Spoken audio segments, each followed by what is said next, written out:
Panthers beat the Texans 24-9.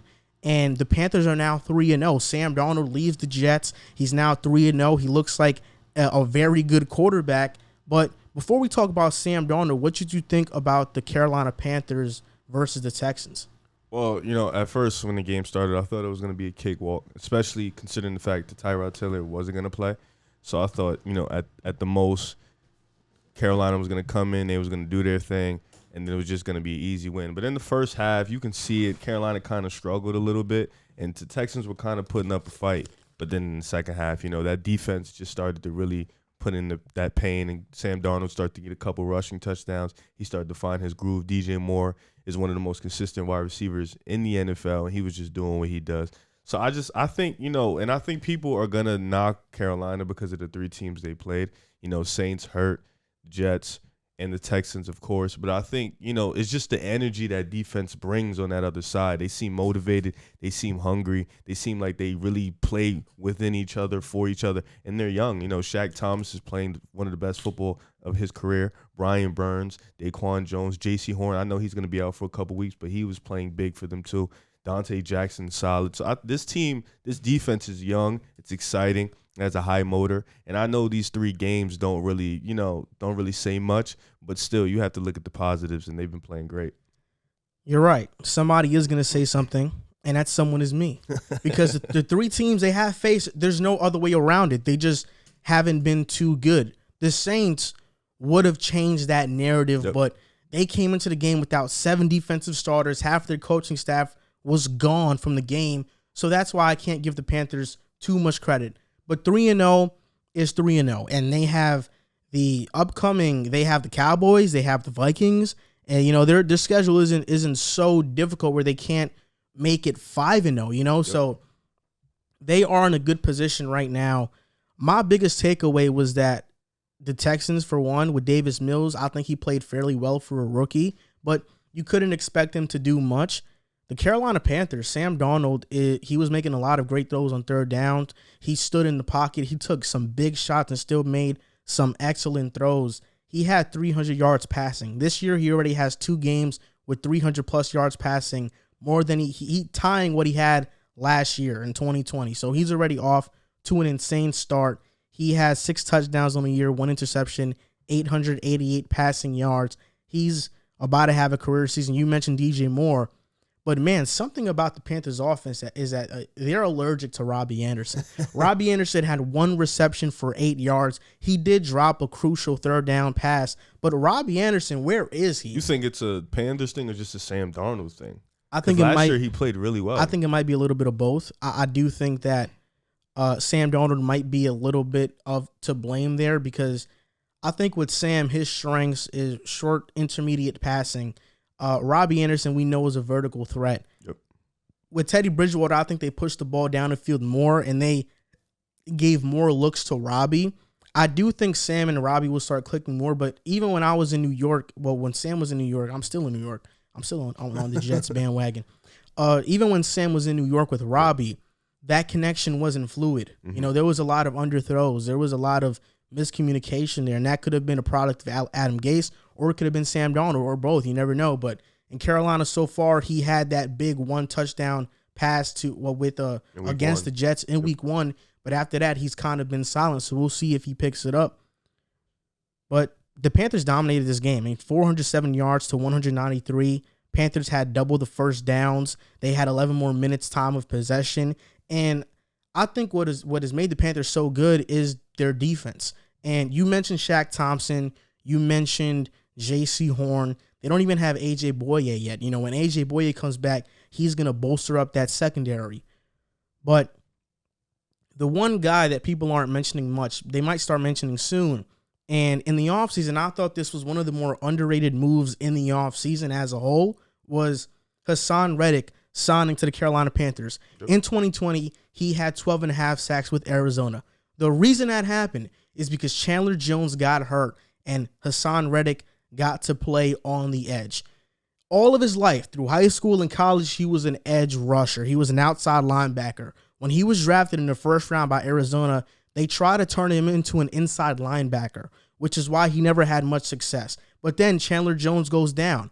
He's forced to play there. He has 12 and a half sacks. Now, with the Panthers, they want him to be on the edge. And so far, he has 4.5 sacks. He's about to have a career season. He might have more than 12 and a half sacks this upcoming season. And you pair him up with Brian Burns. Then on the inside, Derek Brown, Daquan Jones. I mean, this is an elite pass rushing defensive line unit. And I think Hassan Reddick has been the difference. Not many people are talking about him right now. Not many people talked about him in the offseason, but I think he has been the biggest difference to Carolina's defense. Hassan Reddick is a premier pass rusher in this league. Yeah, their front seven is dangerous. And, their secondary is young. But like you said, A.J. Bowie coming back is going to bring that veteranship, and he's going to bolster that secondary. But that secondary with Jeremy Chin, J.C. Horn, it's a young group, but that front seven is just so dynamic. And I'm really interested to see them play the Cowboys, them play the Vikings, teams with a little bit of a better offense than what we've seen them play so far, because that's going to be really the difference for them. Can they beat those caliber teams? And I think, they're going to make some noise, and they may not win the division, obviously, because Tampa Bay is still around, but they're going to be fighting with New Orleans all year for that second spot. And Sam Darnold, I saw a stat. I said, this was his most yards in the 3 games that he's ever had, with even more with the Jets. And it was interesting to me because, like you said, Adam Gates was a bad coach. He wasn't good. But Sam Darnold, playing in that system, we thought that maybe this would be the last chance he had to revive his career. Carolina would be it. This would be the one chance. And we knew it because the offense, the weapons were there. CMC, DJ Moore, Robbie Anderson. CMC is going to be out for a few weeks too, so that's going to hurt him a little bit. But the weapons were there. Sam Darnold just needed to be good, and he's been playing like a really good quarterback. Yeah, and that leads me to my second question about Sam Darnold. And, what do you think about Sam Darnold now? What is he proving to you? Because not too long ago, I was really high on Sam. Yep. Obviously, I switched my tune a bit. Just to give my take on this first, Sam Darnold, talent was never the question with Sam. Sam has talent. That's why he was a 3rd overall pick. And that's why before the 2018 draft, a lot of people had him as a number 1 overall pick. He has the talent. It's just in New York, different OCs, specifically Adam Gase kind of, sabotaging his career. Sam Darnold was inconsistent. He made bad decisions. And so far with the Panthers, he hasn't faced great teams that put him in those positions to make a questionable play. He's been playing great, but he has been playing out of this world top 5 quarterback exceptional. He's just been playing solid. He's been managing the game, and that's okay. But I think what this shows me about Sam Darnold, the reason Sam Darnold is doing so good right now, and I think what we can learn from his situation is that every quarterback, mostly every quarterback, needs a good enough situation to showcase their talents. That's all it means. So before you go on and you slander these rookie quarterbacks or these young quarterbacks, when you can tell they're in awful situations, think about Sam Darnold. Think about Ryan Tannehill. Think about Alex Smith. For the first couple of years in his career, was one of the was the worst quarterback in the NFL. Then Jim Harbaugh comes into San Francisco. Alex Smith plays exceptional. Then he goes to KC and has great seasons. He even had an MVP-like season the year Mahomes was sitting on the bench. So before you think about these quarterbacks and how bad they're doing, even though they're in awful situations, think about these other quarterbacks and how situation matters. Situation and quarterback play, it correlates. They both go hand in hand. So before you slander these quarterbacks that you see are in bad situations, think about these other guys and think before you speak on them, because obviously situation matters a ton. Yeah, and I agree. I think situation, unless you're a Peyton Manning, like a general, or Andrew Luck, a generation like quarterback, situation plays a big part. You look at the rookies now. Mac Jones in a great situation. Trevor Lawrence, Zach Wilson in bad situation. They're not playing up to expectation, but the talent is there. And I think with Sam Darnold, not just situation, but mindset too. He was the youngest quarterback in the NFL, one of the youngest players in the league when he came in. He was young. He's still young relatively. He's 22, 23 years old, so he's still a young guy. What you can see in his game now is maturity. He's grown up. He's adjusted. You can see the poise in his game. You can see the level of maturity in his game where now he's a little bit more comfortable. He's a little bit more understanding of the game, and that's been New York, where he was there, he was a kid, he didn't have that leadership quality. He was a little bit underwhelmed, and now you can see him in a whole different mindset and a whole different environment. He just looks a lot better. Just to name a couple of quarterbacks, because I think this is a great point. I thought about this the other day, and just to ask, are you like touching something under the table? Oh, I don't know. I might be moving. My fault. Okay, yeah, because it's bringing like some feedback on the mics. So I thought about this, and it made me think about how we view quarterbacks. Yep. You look at Patrick Mahomes. Patrick Mahomes sat before he played. Mm-hmm. Now he's great. But KC was a great situation. Aaron Rodgers had Brett Favre. Brett Favre leaves. The Packers are still a great situation. Rodgers didn't play until his 4th year in the league. He sat a ton. You look at these other quarterbacks like Steve Young. He sat behind Joe Montana, and then he ended up being great. You look down the line of these great quarterbacks, even Tom Brady. Drew Bledsoe gets knocked out, but the Patriots were a good situation. You look at all of these top quarterbacks in the NFL, most of them were put in great situations to succeed right off the bat. Dak Prescott, his rookie season, with Zeke, that defense, that offensive line, good situation, even though he was exceptional too. Russell Wilson, Legion of Boom. These quarterbacks were put in good situations. You hardly ever hear of a quarterback going from the gutter with the organization and bringing them to the top. Too. Yeah, Lamar Jackson is another one. Peyton Manning, he's like probably one of the few exceptions. Even John Elway, when John Elway was drafted, he was known as a generational talent. He didn't want to go to the Colts.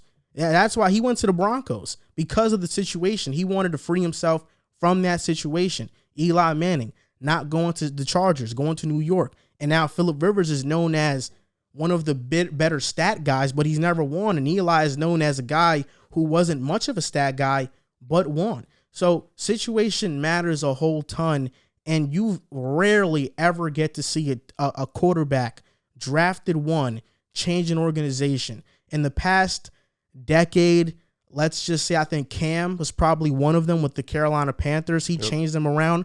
Andrew Luck, but even Andrew Luck, the year previous, before they went 2-14, Peyton Manning led that team to the playoffs. So it was still a pretty good team, but Andrew Luck, you could say he did lead that organization. What about RG3?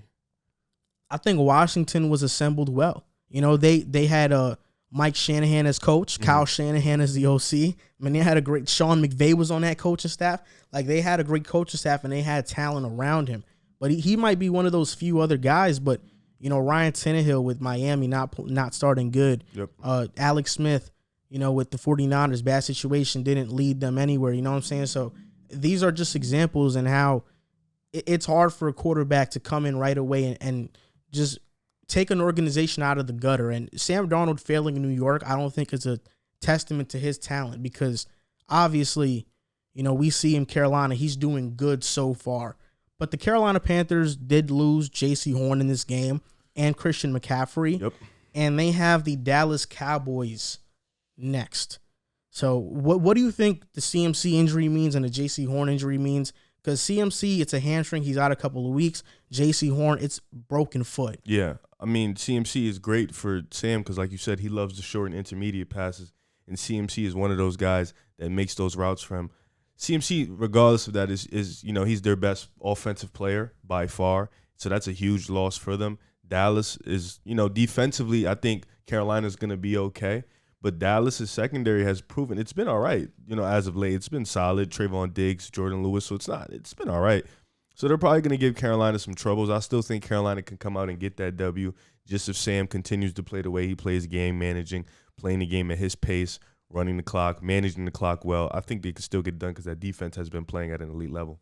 Yeah, I think so too. I think CMC is a huge loss, and it sucks because CMC being hurt adds fuel to the running backs don't matter debate, which isn't even much of a debate. If you watch football and you have been following it, you know that running backs don't matter. CMC getting injured is the latest testament to that, but also Tony Pollard playing better than Ezekiel Elliott and looking more dynamic and productive when he does get those snaps is also a testament to that running backs don't matter statement. You can say the Cowboys messed up by paying Zeke because Tony Pollard looks just as good. Carolina Panthers paid CMC.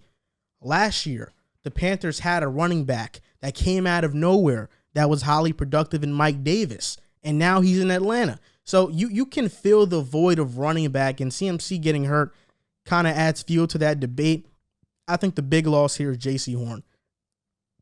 That secondary was already good with Horn and with Dante Jackson, but now when you have Horn, A.J. Boye, Dante Jackson, Jeremy Chin on that back end, I mean, this defense is really one of the better units all across the board, and losing him is going to be huge. I do think A.J. Boye can hold it down.